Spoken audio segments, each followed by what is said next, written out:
It's a clash of generations. The legendary world champion Garry Kasparov takes on a rising star, Vladimir Kramnik. We're in for a treat with the razor-sharp Sicilian defense. Kasparov opens with e4, and Kramnik immediately challenges with the Sicilian.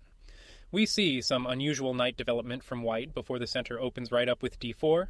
Kasparov recaptures with the knight to d4, and this is the only move to keep his edge. The deep idea is to meet knight to f6 with bishop to g5, creating a nasty pin and winning a piece.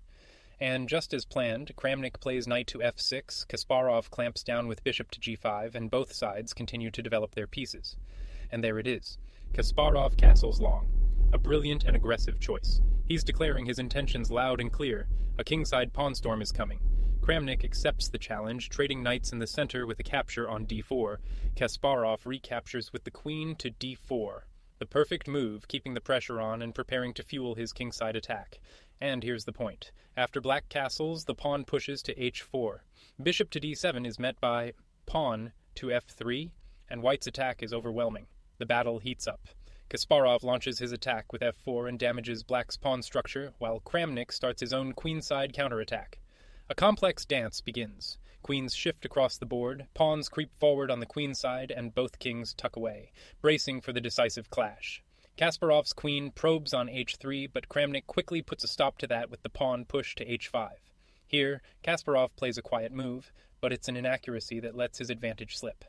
There was a much more direct way to continue the attack. The engine screams for pawn to g4, and after e5, the pawn rams forward to f5. The h-pawn joins the party, and the queen swings to f3, keeping the pressure at maximum. But in the game, Kasparov played the slower rook to c1, giving Kramnik a golden opportunity to strike back. And Kramnik doesn't miss it. He immediately strikes in the center with d5, opening lines and generating serious counterplay against the white king. The position is electric. Kasparov's knight becomes a monster on d5, while Kramnik's e-pawn marches forward. It's anyone's game. And now it's Kramnik who falters.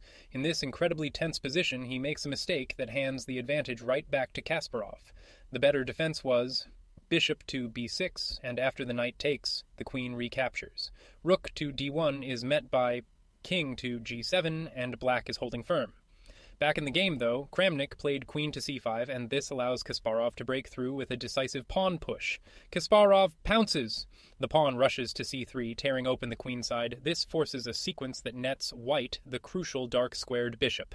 Kramnik recaptures with the queen to b6, an excellent find, and the only move to keep any defensive chances alive.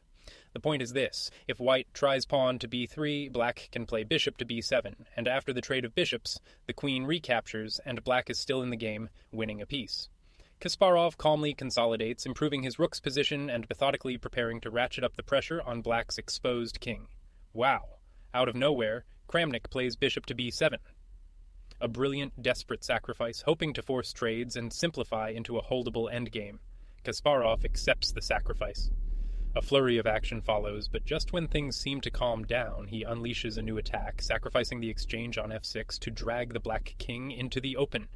And another one, rook takes pawn on f7, an absolutely stunning and decisive sacrifice that completely rips apart black's defense, leading to a winning attack. Kramnik finds the only way to survive. Queen takes queen on f3 is a fantastic defensive resource, avoiding immediate mate and forcing the game into an endgame.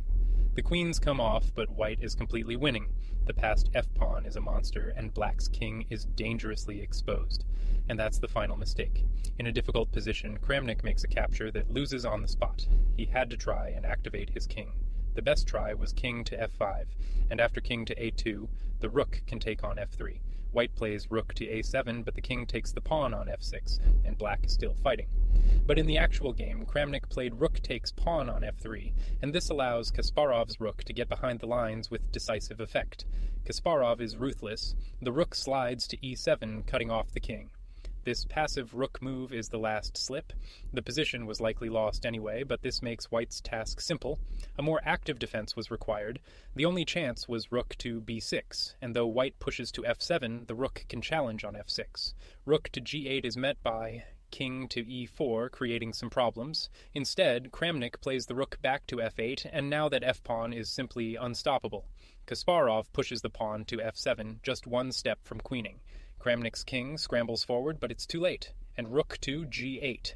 a fantastic precise move that secures the win by trapping black's rook and setting up the final combination. The king steps to f6, but there's no escape from the inevitable. And there's the final shot. Rook takes pawn on e5. This wins a pawn and guarantees the capture of the trapped rook on f8. And at this point, Vladimir Kramnik resigns. A brilliant attacking performance from Garry Kasparov. White wins. Black is down decisive material with no counterplay, and here's the kind of line he saw. After black takes the pawn on f7, the white rook simply gobbles the pawn on h5. The king tries to run to e6, but the rook swings all the way to a8, and after rook to f4, the position is completely hopeless.